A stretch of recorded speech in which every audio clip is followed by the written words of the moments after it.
From the historic campus of Hillsdale College in Hillsdale, Michigan, where the good, the true, and the beautiful are taught, nurtured, and honored, this is the Radio Free Hillsdale Hour, bringing the activity and education of the college to listeners across the country. You know, the caution is that we can't rely on president administrations to dictate, the spiritual condition of the country. That's up to each and every single one of us. And that's really the message of the book, and just a way every day to just have a reminder about why God is blessing America and what our part is in all. This is your host, Scot Bertram. Welcome to the Radio Free Hillsdale Hour, part of the Hillsdale College Podcast Network. That was Todd Starnes, Newsmax host, also national radio host and award-winning journalist, co-author of the new book, Star-Spangled Blessings, Devotions for Patriots. We'll talk with him about the book later on in today's program. First, we're joined by Dr. Joseph Postell. He is Associate Professor of Politics at Hillsdale College, author of the book Bureaucracy in America, the Administrative State's Challenge to Constitutional Democracy. Dr. Postell, thanks for joining us. Thanks for having me on. The book Bureaucracy in America is a couple of years old now, but still relevant, of course. We focus on a specific chapter today, Chapter 8, The Conservative Counter-Revolution. And we date this around the late 70s. But before we delve in, set the stage for us a bit, meaning around this time period, what does the administrative state look like back then? And what is the court's role in the administrative process at this point? Okay, great. So this is, again, around the late 1970s, early 1980s, where you really start to see conservative judges and justices on the Supreme Court start to think very critically about the administrative state. So in order to understand their reaction, we have to really understand what's going on at this time. And you can almost divide our administrative state into two separate administrative states. You have the New Deal administrative agencies. Those, the famous agencies in this category would be like the Federal Trade Commission, Securities Exchange Commission, the Federal Reserve, the National Labor Relations Board. And all of these agencies have a few important characteristics. The first is that they are considered independent agencies. So these are people who the president can't actually fire the heads of the agencies. They're commissions where you have an equal or close to equal number of Republicans and Democrats sitting on the board together, and they have to vote on matters. And then also, these agencies tend to have more judicial power. They decide cases and issue orders rather than making rules and regulations. And that's really the FDR New Deal approach to the administrative state.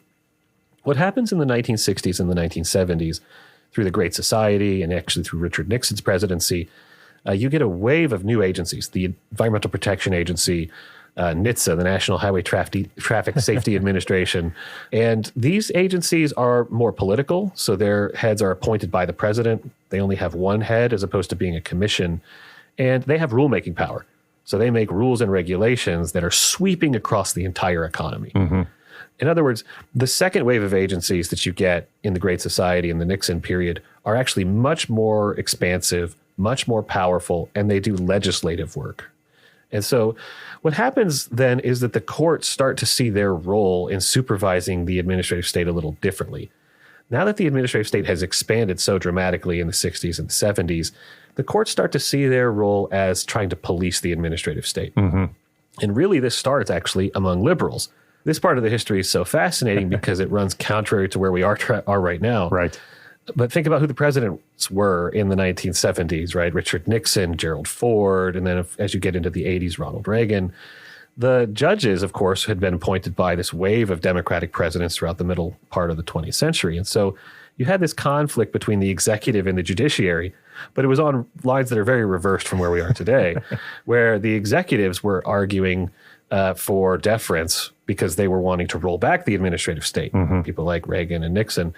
And the judges, who were more liberal, were basically devising legal doctrines that said, no, we the judges get to decide what happens at the end of this administrative process. We get to decide whether this transportation rule or this workplace safety rule is a good rule or not. And so what you start to see in the 70s is the liberal justices taking on a much more expansive role for judicial review, that the judges are going to decide what goes on in the administrative state and not the president of the United States. This leads to the conservative counter-revolution, which I find to be a somewhat ironic development, where the conservative judges and justices start to say, we actually think that the administrative agencies should get deference from the courts. And the ironic part about this is exactly what the progressives were saying in the early part of the 20th century. So great justices like Scalia and Rehnquist were actually the ones making the same arguments as Woodrow Wilson and Theodore Roosevelt several decades before. I want to talk about a Supreme Court case, Vermont v. NRDC. In Bureaucracy in America, you regard the opinion here by Justice Rehnquist as a mirage of sorts, a case that looks like it's the start of a new trend, but then fails to result in any real change. So what's happening here? Yeah, so Vermont Yankee is this famous case in administrative law, and it has to do with the Nuclear Regulatory Commission and rules made by the Nuclear Regulatory Commission about making modifications to a new nuclear power plant or building a new nuclear power plant. And of course, this case comes out in this exact period where you have presidents and administrators who are more friendly to the industries, who they think that we should try to loosen regulation in various ways. And so what environmentalists think is happening in this case is that the Nuclear Regulatory Commission is making it too easy for nuclear plants to get up and running and to operate. And part of this has to do with, well, how do you calculate the environmental impact of nuclear power? So the Nuclear Regulatory Commission has to make a rule about that, and it makes a rule, and it immediately gets sued once it makes its rule. This is part and parcel of how we do things in America today. Some administrative agency makes a rule, there's immediately a lawsuit filed, and it goes to court. And so this is how we do policy today. We don't really do it in Congress. We do it through this judicialized process. And so in the case, it had to do with procedures. Did the Nuclear Regulatory Commission follow the right procedures that it should have followed when it made this rule? And of course, as the pattern that I just described would play out, the liberal judges on the DC Circuit Court of Appeals said, oh no, the Nuclear Regulatory Commission did not nearly go through enough process before it made this rule. It really needs to be very careful, dot all the I's, cross all the T's. And Justice Rehnquist writes an opinion reviewing on cert. He reviews the lower court's opinion, and he writes an opinion saying the D.C. Circuit needs to stop this business of meddling in the administrative state. The administrative state needs to get the deference of the judicial branch, and so stop adding all of these procedural requirements that don't actually exist in law. This was a huge opinion when it was handed down. It's one of the core opinions in administrative law today. But what the D.C. Circuit essentially does after the opinion is handed down is it just goes right on doing what it had been doing before. So essentially, the Supreme Court's opinion in Vermont Yankee is ignored. And this has had very significant implications for the administrative state today. To do a rulemaking in the administrative state takes years. You have to do notice and comment. You have to gather all of your studies before you even issue your notice. You have to respond to all of the meaningful comments that are submitted. And this means that one president serving, if you don't have 8 years, can really have a hard time getting any new rules actually finished before they have to leave office. Why is Congress not more appalled by the way the administrative state's power has expanded? Meaning, why wouldn't Congress say, well, you don't get to interpret these things that we passed them in a specific way. So why isn't Congress more upset about all this? Yeah. That's a $1 million question. You're right. I'll be brief when I answer it. One very short part of the answer is that there used to be this thing called a legislative veto, where Congress could pass a disapproval resolution, and even if only one house of Congress passed it, a major agency's rule, or an agency's major rule, would just go away. The court struck down legislative vetoes in this big case called INS versus Chatham, and that has really stripped Congress of the ability to supervise what's going on in the administrative state. But the problem runs a lot deeper. The problem really is that Congress is broken and Congress is a mess. Part of it is that Congress was supposed to be a mess. It's supposed to be slow and gridlocked and clunky. The problem is now, when Congress is slow and clunky and gridlocked, the EPA just goes and does what it wants. And so, in a way, the old checks and balances actually kind of work against us once you have an administrative state. Talking with Dr. Joseph Postell, his book, Bureaucracy in America, the Chapter 8 Conservative Counter-Revolution discussion we're having today. One other case, Motor Vehicles Manufacturers Association v. State Farm. This is from the major questions doctrine established in this case, but it featured prominently in a recent Supreme Court decision to block some of the student loan forgiveness the Biden administration attempted to hand out. So what did this case involve, and how is it still relevant to issues like the student loan forgiveness cases? Yeah, so the major questions doctrine has been the big issue over the last few years. And it's this interesting new doctrine that's got its origins are contested. Some people say it's made up. Justice Kagan, in a dissent in a case called West Virginia versus EPA, called it a get out of text free card, where you can just ignore the text of a statute when you don't like the outcome. But essentially what the major questions doctrine says, and I think it's a good doctrine, it says that if an agency tries to assert power over a really major question, like forgiving everybody's student loans or imposing a vaccine mandate on everybody who works for a company that has over 100 employees, that's a major question. And if an agency doesn't have the very clear and expressly given power to do such a thing, then the courts will say the agency doesn't have that power. Mm-hmm. They will not allow, this is a famous line from Justice Scalia, they will not allow for Congress to hide elephants in mouse holes. You can't take a small little statutory provision and turn it into, oh, we get to remake the entire economy or make everybody take a vaccine. And so what you've started to see is when a major question is addressed by an administrative agency, the courts will be much more skeptical that the agency actually has the power to deal with that unless Congress affirmatively gives the power to that agency. And so I think this is the right way to read laws. I don't think Congress gives enormous power away without being very clear when it is doing so. And so I think this is the right way to read statutes, but many people don't like it because it's prevented their preferred policy from being enacted into law by an administrative agency. The chapter on the conservative counter-revolution is essentially late 70s, early 80s. Does the fight against the administrative state today and some of these administrative rulemaking bodies still echo this fight from the chapter?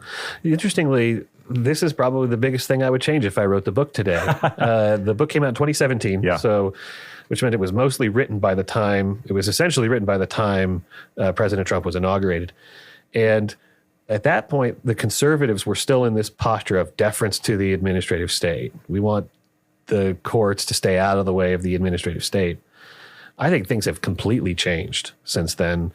And you're seeing conservatives be much more skeptical of the administrative state and much more willing to have courts second guess the decisions of the agencies. There's nothing more symbolic in that transition than when Justice Scalia passed away. He was replaced by Justice Gorsuch. And Justice Gorsuch was the leading critic of Chevron, whereas, of course, Scalia was the leading defender of it. And so I think today the conservative position on the administrative state has changed, and for the better. I think conservatives now understand that the better solution to the problem of the administrative state is not to have the agencies get deference so that they can do the things that they want to do without being checked by another department or branch of government, but rather to reintroduce the checks and balances and to reintroduce sort of the rule of law into the administrative state. So I think this is all a very positive development. Dr. Joseph Postell, Associate Professor of Politics at Hillsdale College. The book he references, Bureaucracy in America, the Administrative State's Challenge to Constitutional Democracy. We talked today about Chapter 8, the Conservative Counter-Revolution. Dr. Postell, thanks so much for joining us here on the Radio Free Hillsdale Hour. Thank you. Up next, it's Todd Starnes, his new book, Star-Spangled Blessings, Devotions for Patriots. We'll discuss next. I'm Scot Bertram. This is the Radio Free Hillsdale Hour.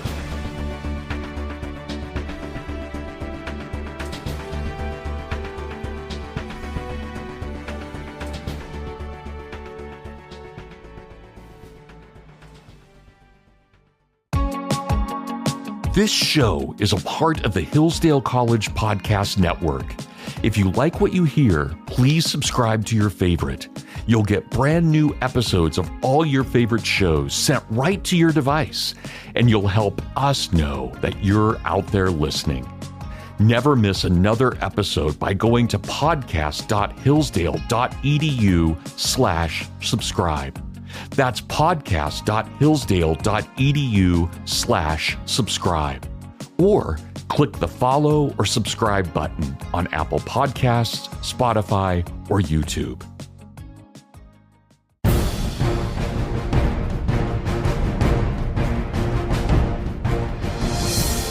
Welcome back to the Radio Free Hillsdale Hour. I'm Scot Bertram. Join us on X for updated show and guest information. We're at Hillsdale Radio. We're joined once again by Todd Starnes, commentator, author, and radio host. You can find more of his work at toddstarnes.com. Todd, thanks so much for joining us. Scott, always a pleasure. Thank you for having me on the show today. Yeah, love talking to you, and always good to have an excuse to do so. That's the new book, Star-Spangled Blessings, Devotions for Patriots, with your co-author, Michelle Cox. And I read this book, Todd, and it's not a children's book. Adults certainly benefit from it, but it can be used as a children's book or even a family book, and that's something that makes it pretty special. Well, thank you. And that's what Michelle and I were really hoping for. This is our second devotion book we've written together. And Michelle and her husband live on a beautiful farm right outside of Asheville, and they have a number of grandkids. And so Michelle and I were really wanting to write a book that would be family friendly, that maybe the family could use in the morning time or maybe in the evening time to not only dig into God's word, but also to understand the importance of Christianity and the founding of our nation, and really explore how God has blessed our nation over the years. And in addition to being a great co-author, Michelle also makes your favorite meatloaf in the whole world. The recipe says in the book. Yeah. So Michelle and I met years ago. We were both on the faculty of a Christian writers conference at Ridgecrest, which is it's just right outside of Asheville. And she invited me over for dinner and made this incredible meatloaf. So one of the fun things we do for our books is that we include some great recipes, and the recipe for her meatloaf. And I am telling you, not only is it great, but it's easy to make, and it's a pretty awesome recipe. Yeah, maybe not lead with the recipes as a reason to buy the book, but they're there and they look great. There's the meatloaf and cookies and a whole bunch of other stuff. The main part of the book is broken into 50 chapters, Todd. There's a prayer for patriots in each chapter. There's a liberty lesson in each chapter, and then there's a Yankee Doodle. What the heck's that? Yeah, we had a little bit of fun with the names. The Yankee Doodles are really thoughts and conversation starters, and they're meant to really, spark maybe deeper conversations into our little devotions. I really wanted to take people on this journey in the book and explore some stories that people may not have known about people in the nation, whether they be presidents or, regular Joes. And that's really, I think, the remarkable thing here is that we have to remember that the reason why America is great, and I believe it's the most exceptional nation on the earth, is not because of our politics, but it really is because of our faith in God. And I think over the years, we have seen a slide in that, and we have seen the nation go down a slippery slope where we have really rejected God. We've put God on this, on this shelf in the closet, and we haven't embraced, the faith of our founding fathers. And that really is the call to action from our devotion book, is to get back to the faith of our founding fathers. Todd Starnes with us, along with co-author Michelle Cox. The book is Star-Spangled Blessings, Devotions for Patriots, and we can dig into a few of them here. I think, I don't know if you could identify a best one or most important. I think the most important one is very early, maybe the fourth or fifth one, where you sort of delineate these reasons that America certainly should be considered a Christian nation. Because if you don't get that, if you don't understand those underpinnings, then the rest of Star-Spangled Blessings won't make a lot of sense. Well, it's true. And, there has been this raging debate, and I think it's a little silly. Because when you read through the writings of our founding fathers, and even some of the more obscure ones, you come away with this idea of wow, these guys really did know their faith. They knew their Bible. And the precepts and the teachings of the Bible truly influenced the direction they were going in. Does that mean they were all, Billy Graham preachers? No, of course not. But all of them understood that that there was a central truth that we are this nation that's under God. For me, one of my favorite chapters was about Dwight D. Eisenhower. Yes. And it's actually compelled me to maybe think about doing a deeper dive book into the impact that Eisenhower had on faith in the public marketplace. Because really, up until that point, our presidents were not very outspoken about their religious beliefs. But Dwight Eisenhower just turned all of that on its head. And we tell the story in the devotion of how he was actually the first president to ever be baptized after Inauguration Day. Mm-hmm. And it was interesting. He placed so much of an emphasis on faith, and many of the things that he instituted, he inaugurated, we are still doing as a country, from the National Day of Prayer to the prayer breakfast, of course, in God we trust on all of our currency, our national motto. But it was really interesting, Scott, because he used the presidency as a bully pulpit to get people to go back to church. Mm-hmm. And church attendance actually rose during the Eisenhower administration by 20% in America. Mm. Chapter 9 is From Generation to Generation, and it discusses how we teach our children and why we teach our children. You know, having kids, Todd, you think they're never paying attention. Their eyes are elsewhere. They're looking at something else. Are they actually hearing what you say? And then down the line, you'll hear them cite something you said, or in a best case scenario, refer to a Bible verse and say, that reminds me of that story. And you know what? They really are listening. It's an important thing. It's so true, and that was one of the fun things about Michelle and I, you know, writing this book together. You know, sort of weaving our own experiences and our own take on things together. Hers, of course, from a grandmother, and mine from not being a grandmother. But it really is this idea of telling your children about who our founding fathers were, telling our children about our heritage. And that's something we used to do. That used to be the norm in this country. And I think we have to get back to that idea. And, you know, again, you know, we're working on some other projects that I think will really, you know, build on that idea of parents and grandparents taking up the responsibility of teaching their kids about our heritage.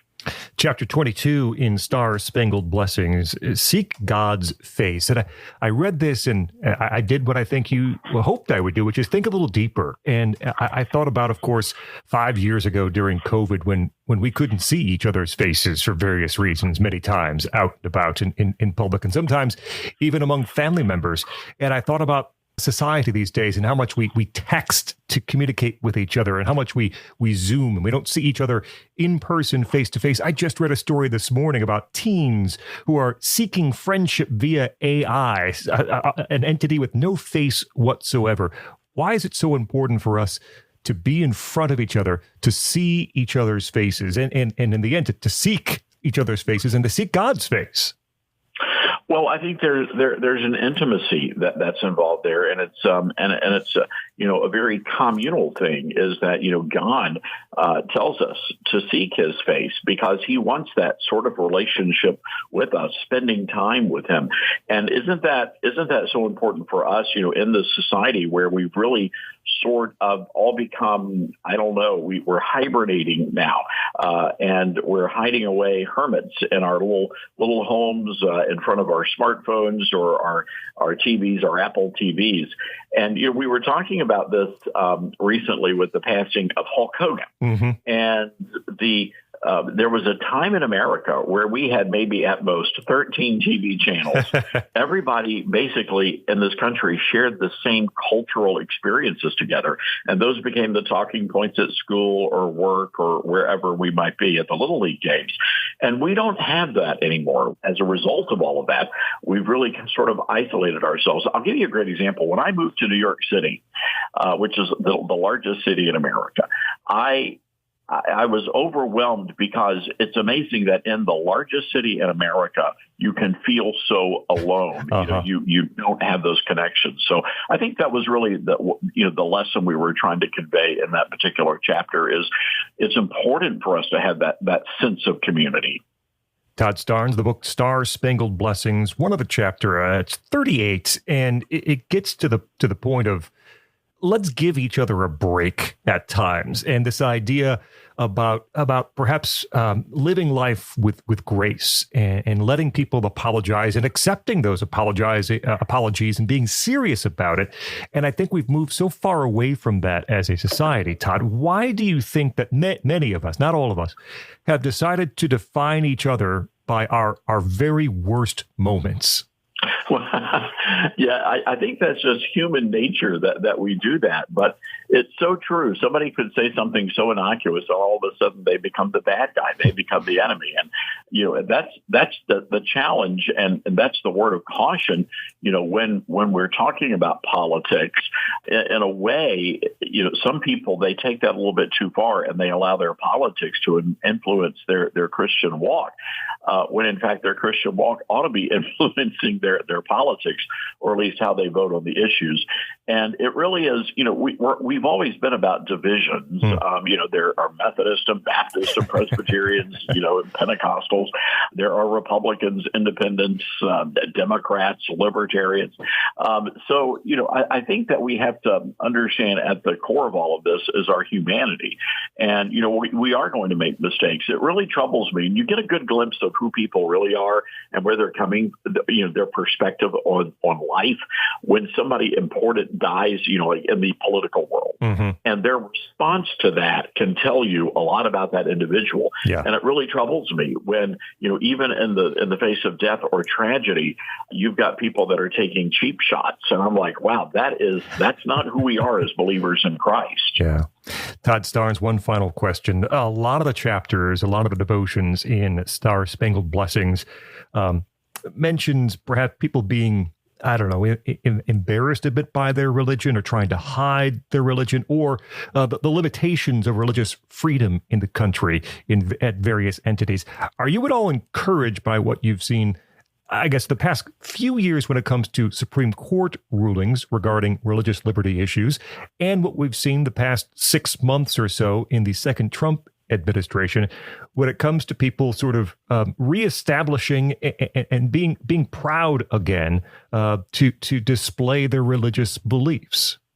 I've been very encouraged, and I don't really know how much of it is influenced by the politics of the day, but there is something happening in the country, and we've seen this within the Generation Z crowd, mm-hmm. where younger kids, the younger side of Gen Z, they are embracing the faith, not of their parents or their grandparents, but of their great-grandparents. I mean, they're going back to the traditional values that were sweeping across the nation during Eisenhower's presidency. And I think we've seen that in church attendance.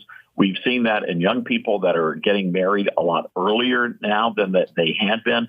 And I do wonder if the pendulum just, swung too far to the left. Mm-hmm. And a lot of people are just now pushing back against the cultural chaos that's been out there. So I'm incredibly encouraged. The caution is that we can't rely on administrations to dictate, the spiritual condition of the country. That's up to each and every single one of us. And that's really the message of the book, and just a way every day to just have a reminder about why God is blessing America and what our part is in all of it. Todd Starnes. You can find him at toddstarnes.com. Also catch his radio show as well, along with co-author Michelle Cox, this wonderful new book, Star-Spangled Blessings, Devotions for Patriots. Todd, thanks so much for joining us here on the Radio Free Hillsdale Hour. Scott, it's always fun. Thank you so much. Up next, Korey Maas from Hillsdale's History Department joins us. We'll talk about Protestant reformer and martyr Robert Barnes. I'm Scot Bertram. This is the Radio Free Hillsdale Hour.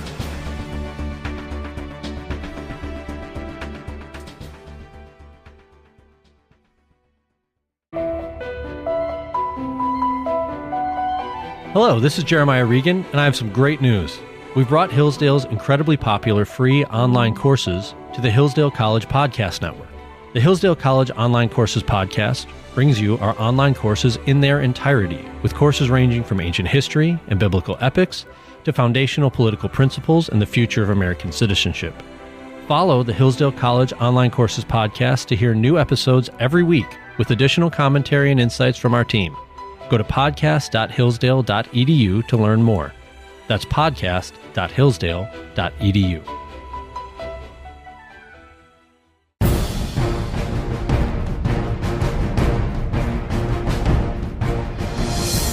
Welcome back to the Radio Free Hillsdale Hour. I'm Scot Bertram.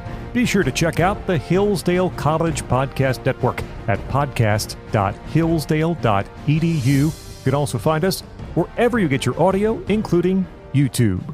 We're joined by Dr. Korey Maas. He is Chairman and Associate Professor of History here at Hillsdale College. Dr. Maas, thanks for joining us. Thanks for having me. We discussed today Robert Barnes and the Reformation. Robert Barnes might not be a name that is familiar to a number of our listeners. So generally, before we get into things, who was Robert Barnes and why is he still worth talking about today? Yeah, I'm not sure I'm going to convince anybody that he's still worth talking about, but maybe just a brief introduction to who he was and why he might be worth at least knowing about. So he was Robert Barnes, born in 1495 in Norfolk, England. At the age of 10, he was sent down to Cambridge, where he entered the Augustinian friary there and began attending university. During the early ferment of the Reformation in Germany, he was among that early group in England, in Cambridge especially, picking up Luther's works, reading them. He becomes influenced by them, is responsible for a provocative sermon in 1525, which leads to his imprisonment for a few years before a quite dramatic escape, which sends him over to continental Europe. He spends some time in Wittenberg with the Lutheran reformers there and is eventually called back to England by the king himself and is going to, over the course of about 6 years, be one of the primary negotiators between the English ecclesiastical and political establishment and that in Lutheran Germany. He's got a minor but not insignificant role to play in the early Reformation in England, especially as it relates to the continental reformers. And then his death in 1540, quite early, given that he was only born in 1495, and potentially unexpected, the king who had called him back and made him a royal chaplain and royal ambassador is actually going to have him burned to death on ambiguous charges. I think it's probably safest to say that unspoken charges were heresy. So he's going to have a number of claims to fame. In the years after his death, he's going to be one of those who is championed as a martyr for the Protestant faith. So John Foxe, who writes that influential Book of Martyrs, is going to include a substantial section on Barnes. Among Lutherans, he's well known because he's one of those rare English Lutherans. There's a brief period in the 1530s when, depending on where you're standing, it kind of looks like England is going to enter the Lutheran fold. So Thomas Cranmer, Thomas Cromwell have some very explicitly Lutheran leanings on some doctrines maybe we can talk about later. And so he's known among Lutherans as like that one chance that we had, and he was kind of steering the ship, or at least influencing its steering towards Lutheranism. Dr. Korey Maas, you've done your own research and writing on Robert Barnes. What has that been like? One of the things that I've tried to do in my own work on Barnes is suggest that he should be remembered perhaps first, as he was especially known in his day, simply as a preacher. So this is a thing that he is known for among all of his contemporaries, friends and foes alike. So, for example, it's a sermon that leads to his imprisonment in 1526. He's going to be imprisoned twice more for sermons that draw the ire of various establishment figures. But among early English Protestants, he is consistently, for example, named in wills as this is the guy I want preaching my sermon. The King of France, even though Barnes spends no time in France, has heard about his preaching, and various other people throughout continental Europe have heard of it. They say good things about it. So that's one of the things that we should remember him for. But then the other thing that I've tried to draw attention to in my work is that I suggest that Barnes approaches history and theology and the writing of both in a largely novel fashion. And he's at the forefront of what we're eventually going to call historical theology. So a very conscious attempt to think about theological issues through the lens of history and talk about how practices, rites, and doctrines have changed. So even after he's long forgotten as a preacher and as a martyr and in fact as a person, some of his written works are going to be used, cited, ransacked for the next century and a half all across Europe. Tell us a bit more about his relationship with people like Cromwell, people like Martin Luther. How did that affect his work? In a number of ways. So early in his career, I suppose we might think of him as a kind of independent fellow. But once he is in Germany, he goes naturally to Wittenberg because that's where we've heard about the ferment of the Reformation. He lives for at least a year with the local pastor in Wittenberg, a fellow by the name of Johannes Bugenhagen, becomes good friends with Martin Luther and Philip Melanchthon and the other Wittenberg reformers. And it becomes fairly clear fairly early on that they like one another and one another's thoughts. Clearly, Martin Luther is the giant of the early Reformation, and so Barnes is sort of mentored by him. But then, when he's called back to England, it's clear that there are people at the royal court, Thomas Cromwell, Thomas Cranmer, who are leaning in an evangelical direction because of Barnes, some of his early published writings, because of his preaching ability.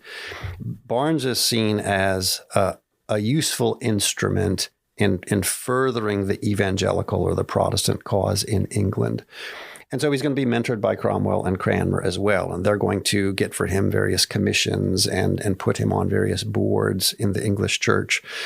And so he's in kind of a tough position. He is theologically, he is committed to the doctrine of the Lutheran reformers in Germany. He realizes that this is not an incredibly popular theology in England. And yet the two men who are patronizing him, Cranmer and Cromwell, want him to make it more popular. So he walks this fine line. What can I get away with to keep everyone happy? And most especially, of course, the man in the background here is Henry VIII. What can I do to not make him unhappy? Because Henry's own theological views are notoriously ambiguous and potentially shifting at a moment's notice. What is the story with his work, A Supplication unto the Most Gracious Prince? Yeah, it's two stories actually. So as the title suggests, it's a supplication to the prince, that is to say Henry VIII. So Barnes writes this while he's in Germany in exile after his first imprisonment. And the first big chunk of the book is effectively a letter to the king saying, please let me come back. Yeah, I'm not really a heretic, and I think that we can work together. But then appended to that is a series of what I guess we would call articles, doctrinal articles, in which he says, here is the proper understanding of the doctrine of justification. Here's the proper understanding of human free will. Here's the proper understanding of the Lord's Supper. And probably, as it was originally published, that second half was meant to complement the first half, which was the real goal, to bring Barnes back into the king's favor and allow him to return to England. But subsequently, it's the second half that I think has proved most influential. It's actually been described as the nearest thing the English Reformation comes to a work of systematic theology, in which you just sort of walk through each of the doctrines of the church, explaining what ought to be believed and why. I'll say this. I don't want to oversell Barnes' importance. It doesn't get a ton of traction. It's republished in 1534 in a revised edition, and it's republished in English a couple of other times. But because it's written in English, it has a fairly limited audience. Some of his other works written in Latin are going to be much more enduringly important because they can get an audience all across Europe. Is he a rabble rouser? He ends up in prison, right? So why does he sort of fall out of favor? Yeah, he really is a rabble rouser, and he sort of acknowledges this on a couple of occasions. He preaches sermons, and Stephen Gardiner, one of his primary foes in the 1530s, Bishop of Winchester, he actually tells King Henry, he says, if this man continues to preach, it will be the downfall of England. The sermon that eventually leads to his final imprisonment and leads eventually to his execution is a sermon preached at Paul's Cross in London. So for listeners who might not be familiar, St. Paul's, of course, is the cathedral church in London, and Paul's Cross is an outdoor sort of preaching station. Mm-hmm. Very, very popular. There's a schedule of preachers throughout the year and huge audiences. Well, Robert Barnes had been scheduled to preach. Stephen Gardiner, who is one of his antagonists because he's a bishop, manages to get Barnes displaced from the schedule, and Gardiner himself preaches the sermon. Well, 2 weeks after that, Barnes is back on the schedule, and he preaches, unsurprisingly perhaps, on exactly the same text that Stephen Gardiner had preached on, and he interpreted it in the exact opposite way. He's not shy, he's not prudent. He mentions Bishop Gardiner by name. And then at the very end of the sermon, he does something that is probably strange to most people who have sat in churches and heard sermons. He takes his glove off and he throws it on the ground as you would when you're challenging someone to a duel, which is perhaps all fun and games, except this is shortly after the English Parliament passes what is called the Act of 6 Articles. And it's often pointed to as one of those sort of shifts in Henrician policy. The Act of 6 Articles, specifically says, okay, we've broken with the papacy, so we're clearly not Catholic in any obvious sense, but we're also not going to become Protestant in any obvious sense. So we're insisting on the doctrine of transubstantiation. We're insisting on oral confession to priests. We're insisting on the doctrine of purgatory. We're refusing to let clergy marry. So all of these quote unquote Catholic markers. And here's the interesting thing: the official title of this parliamentary statute is an act for abolishing diversity in opinion. So this is Henry's goal. He wants everyone in England, clergy and laity alike, to be on the same page. And what Barnes is doing in the pulpit in his very theatrical way is preventing unity and insisting that you're wrong and I'm right. Or maybe I'm wrong and you're right, but you're going to have to prove it, and we're going to do it here in public for everyone to see. And that's probably the greatest sin. Yeah. I mean, theologians have disagreed from time immemorial, but you're supposed to do this behind closed doors, not in front of hoi polloi. If we head toward his execution in 1540, how do we get to a point where he's executed in a public square? And if I recall correctly, he's not the only one. There's a group of I think, Lutherans and also Catholic priests. Yeah, so this is one of the fantastic ironies of the English Reformation and Henry VIII's central role in it. Yeah, on July 30th, 1540 is when Robert Barnes is executed. He is executed by burning with 2 other English evangelical preachers. And on the same day, on the other side of town, 3 Catholic priests are beheaded on Henry's orders. My own doctoral supervisor, I can't remember the exact phrase, but he refers to it in terms of the ecumenicity of the Henrician Reformation. So Henry is an equal opportunity persecutor, and it is a telling reminder that you can't simply say, Henry was Catholic on this day, and then he's Protestant on this day. Nobody's quite sure what he is, and I'm not sure Henry entirely knows what he is. So you can be a Catholic, you can be a Protestant, and chances are you're gonna get yourself in trouble. So very, very briefly, it's perhaps worth noting that the 3 Protestants are burned at the stake. That's the traditional punishment for heresy, which is why I said earlier that even though no explicit charges are leveled against Barnes, the best guess is that this is a heresy charge. The 3 priests are beheaded. That's the traditional punishment for treason. And so it's reflective of the way that Henry thinks about these different troublemakers. Are they political troublemakers, or are they ecclesiastical and theological troublemakers? So what's this particular issue that's being debated between the two men? The specific doctrine that he and Gardner are debating in their sermons, and the 2 men who are burned with Barnes take up the same issue in defense of Barnes, is the doctrine of justification.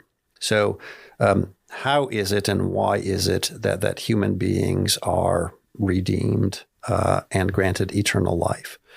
And in Gardner's sermon, he had made a bunch of distinctions, but he had effectively said that it's not merely by God's grace and by faith in that grace expressed in the saving death of Christ, but it is also partly on account of our own merits. And Barnes objected to that. And although Henry does at various stages in his reign offer concessions to evangelicalism, for example, the printing of the Bible in English, he never, ever gets on board with that sort of universal Protestant understanding of justification, that it's by grace alone, through faith alone, on account of Christ alone. So insofar as Henry wants everyone on the same page, with respect to that doctrine, it's not the Protestant page. You told us a bit earlier you didn't want to oversell Barnes in some of our conversation here. So how is he remembered, and what is his influence on the future of the Protestant Church? Yeah, well, he is remembered in the years immediately after death for his preaching, for his English language treatises that are still somewhat popular in England at the time, and then simply for the fact of his death itself. Today, he is remembered almost not at all. So in the Lutheran Church Missouri Synod, relatively small, I guess depending on relative to what, but relatively small Lutheran denomination, he does get a day on the calendar. July 30th is remembered and commemorated as the day of his death. It's not a high holy feast day by any means, but he's not, for example, he's not on the Anglican calendar. My time in England, I think, confirmed for me that most Christians in England have no idea who Robert Barnes is. Obviously, they know who Cranmer is because he gave them the prayer book. They probably know who Cromwell is. They certainly know figures like Thomas More. But nobody's heard of Robert Barnes. He's not remembered at all. But again, he was, I don't want to say enormously influential, but definitely influential in bringing a sort of concerted historical approach to theological questions.